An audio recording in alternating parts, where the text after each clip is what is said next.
Magandang araw mga kaibigan. Bigyan natin ng reaction opinion itong post ni Kipi Chu. Isinare niya ang pahayag noon ni dating Pangulong Duterte, excuse me ha. Binabatikos niya yung Pangilinan Law. Dahil sa batas na pinasa ni Kiko Pangilinan, nag-increase ang number of crimes tenfold. Anong tenfold? Times 10? 100%. At ito ngayon, yung nangyayari sa Tacloban shooting, mga minor de edad. Yung mga text messages nila, nailabas ngayon. Kaya matapang yung dalawa dahil hindi naman tayo makukulong eh. 14, 15 pa naman lang tayo. Alam nila yung Pangilinan Law. O ito, pakinggan natin ang ating Tatay Digong, yung kanyang wisdom. Fiscal na Pangilinan. Noon, below 8, no criminal liability. Below 9 rather. I'm sorry, below 9. Above 9, under 12, tignan ng fiscal if there is really malice or a violent character. Noon, 12 hanggang 16, apply na yung law. Pero usually, yung bata talagang nire-release. Here comes Pangilinan. You know what the guy did? Yung problema natin ngayon.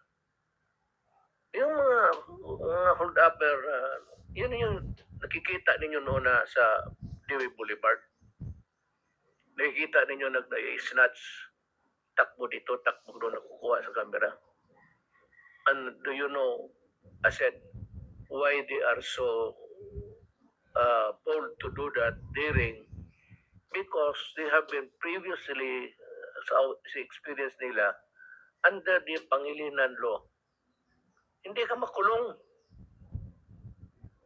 Eh kung yung 15 years old, papasok ka ng bahay, sasaksakin ka, patayin ka, tapos kunin mo yung kinuha yung pera.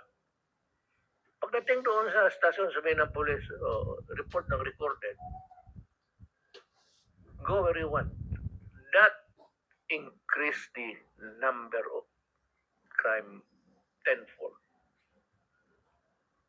Fiscal na ako noon. Sabi ko, napakagago mo na. And the Congress that went along with it.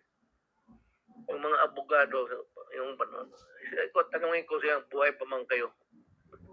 Yung members of the Congress, hindi pa ninyo binasa ng gusto yan. Kaya doon nagsimula ang police na magsabi, minor yan, mo yan. Hindi yan. Kaya lumalaban. Even if it's a minor, it's a grievous offense. Dadalhin talaga sa estasyon yan for recording.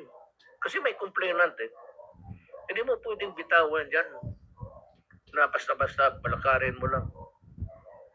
Even if they are minors, but even if there is a Pangilinan Law, actually, wag kayong bumuto. Dalawa lang yan, Gordon pati Pangilinan. Matagal na yan dyan sa Senado. Tanggalin ninyo yan, kayan talaga ang mga, ito siguro, pareho lang utak. Ito si Pangilinan, talagang hindi niya ginamit yung utak niya. Nag-seminar sa Harvard, paano yan? Pagbalik, American law na. Ang sa American law, the minors are not released back to the streets. There is a halfway house where they are detained there until a judge would decide na sinunod niya ang batas ng Amerikano, wala man tayong halfway house. Yun. So anong ginawa? Dito, pag na-aresto, they are brought to the DSWD. Because, galit ako galit ako kay Pangilinan actually. hindi galit na ano. Hindi galit na gano'n talaga ako pag nasana yung mayor eh.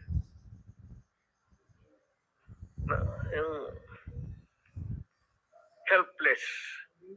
Helpless ang public. Helpless ang gobyerno. It's actually catch-22. Pag inaresto mo ang pulis, ang ikulong niya, ayun, ang pulis mo, ang karamihan dyan, actually ganito. Alam mo bakit ang pulis hesitant? Allow me this time to give you some inner Yan. Salamat. Nakita na ng problema noon pa panahon ni Tatay Digong. Na palpak talaga itong Pangilinan law na ito. O, ulitin ko. May nabasa akong post kanina, posted by Mike Romero. Parang text messages between the two suspects. Plinano nila talaga. Yung baril. Kuha mo na, madala mo na. Yung isa ata, yung may revolver ang alanganin. Parang binawi. So yung isa, yung may hawak na 9mm, parang yun ang sigurado. So, mahaba-haba yung exchanges of text messages. I don't know kung paano ito nakuha at nailabas. Nabanggit doon yung, hindi naman tayo makulong. Minor de edad man tayo. 14 at 15 pa tayo, kaya ligtas na ito. Tapos, sila tarang, there is some sort of thrill, adventure, na yung pamamaril pag is parang okay lang sa kanila. So there is something wrong ngayon sa utak ng ating mga kabataan. At ang isang nakapagpalala sa sitwasyon dahil sa batas ni Pangilinan na hindi makukulong ang 15 years old hanggang 18 basta minor de edad. Hindi katulad noon 9 years old pababa sila lang ang ligtas. 12 pataas, pwede nang i-apply ang batas. Kaya nakatulong ba itong batas ni Pangilinan? Kayo na ang humusga.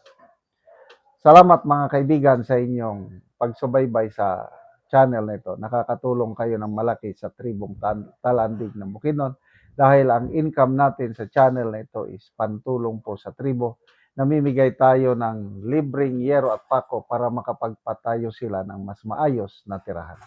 Panoorin nyo ang video na ito. Karon mo na ni ang natagaan na mo gero, so mag-atop na siya karon. So ginatanggal na ang trapal nga ilang atop na ni itsura sa ilang panimalay kung pisigig kaulanan. So ginatanggal na ang trapal.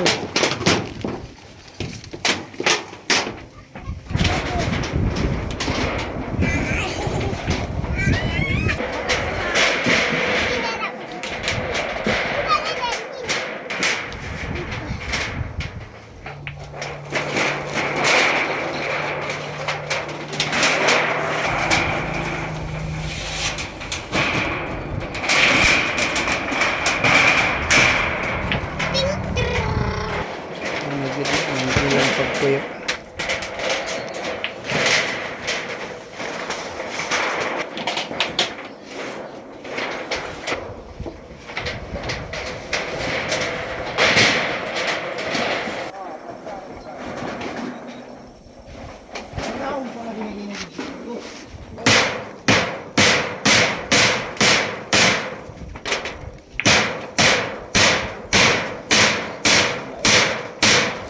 O karon naman na gyud sa pag-atop ang among gihatag nga yero. So nindot na gyud nga tan-awon. Kay ganina trapal lang so karon napuriya na og yero. Salamat sa